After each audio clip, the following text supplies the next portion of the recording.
Okay, let's just jump right in.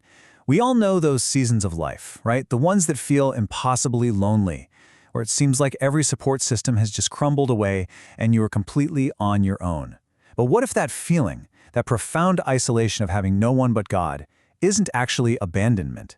What if it's really an invitation to go deeper?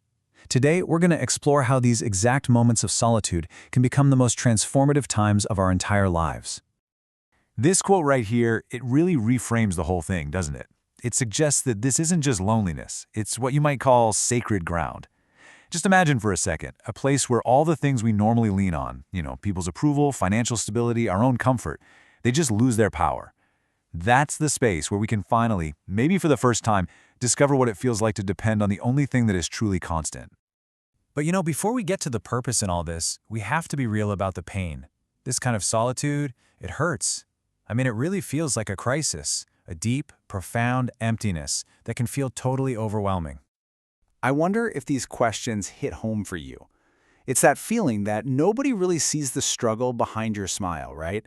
Or the sleepless nights behind the strong face you put on for everyone. You might feel like you're carrying the weight of the world on your own. And man, that is an incredibly heavy burden.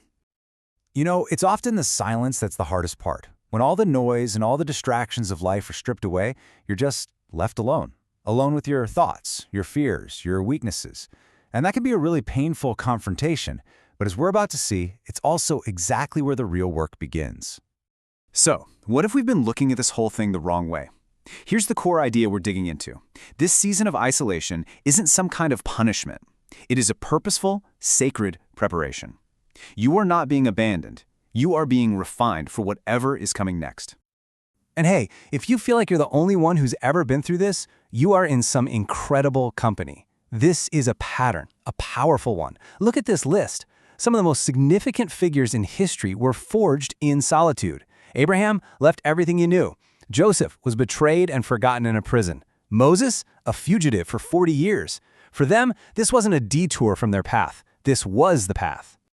So what does this all mean for you? It means that wilderness season, whether it's a physical place of loneliness or a deep spiritual struggle, it is not the end of your story. It's the training ground. It's the launching pad. It's where you learn the kind of humility and dependence you need for a purpose you can't even see yet. And this all leads to a really powerful paradox, an idea that runs completely counter to how the world tells us to think. It's this wild discovery that true, lasting strength isn't found in our own power, but actually in our surrender.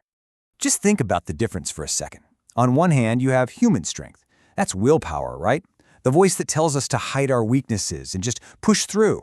But then there's divine strength, and it's totally different. It shows up the very moment we admit we can't do it alone.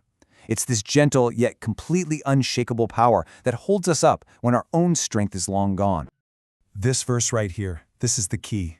The Apostle Paul, he was dealing with something he called a thorn in the flesh. He begged God to take it away, but God's answer was revolutionary. He said, "My power works best not in your strength, but in your weakness." Your vulnerability isn't a liability. It's the very place that God's power can be displayed most fully. So what happens when you truly hit that point? When you've exhausted every option, every last ounce of your own strength, and you're at the absolute end of yourself? Well, that, right there, that's the turning point. It comes down to despair. Not something polished or eloquent, but that raw, gut-wrenching cry that just says, "I'm done. I literally cannot take another step on my own." That is the kind of prayer that moves heaven. And the response to that cry is grace. But we really need to understand what grace is. It's not just a nice, fragile idea. Grace is a force. It is the active, powerful hand of God lifting you when your knees give out, carrying you when your strength is completely gone. And this is the beautiful exchange. The moment you admit defeat, the moment you finally surrender your own efforts, is the exact moment you swing open the door for an infinite, divine strength to come pouring in. Your end is His beginning. So where does this whole journey lead? Well, you don't just survive a season like this. No way. You emerge from it fundamentally changed, carrying something powerful and real that you didn't have before. This transformation happens in stages. First, God rebuilds. He literally gives beauty for ashes. Then you rise, but you rise with a new kind of peace that doesn't depend on your circumstances. And finally, you share that hope, Not from a book, but from a reality you have actually lived. You now have a testimony that was forged in fire. And this is the perspective you get on the other side.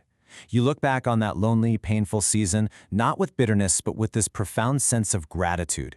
You realize the greatest gift of that entire time was the discovery that he was, and is, more than enough. So if you are in that place right now, I really need you to hear this. You are not too far gone. You are not disqualified. Your weakness and your loneliness don't push God away. They are the absolute perfect conditions for a miracle to unfold in your life. So please, remember this. This difficult season is not the end of your story. Not by a long shot. This is the chapter that has the power to change everything that comes after it. So the only question left is, what new story will you allow him to write?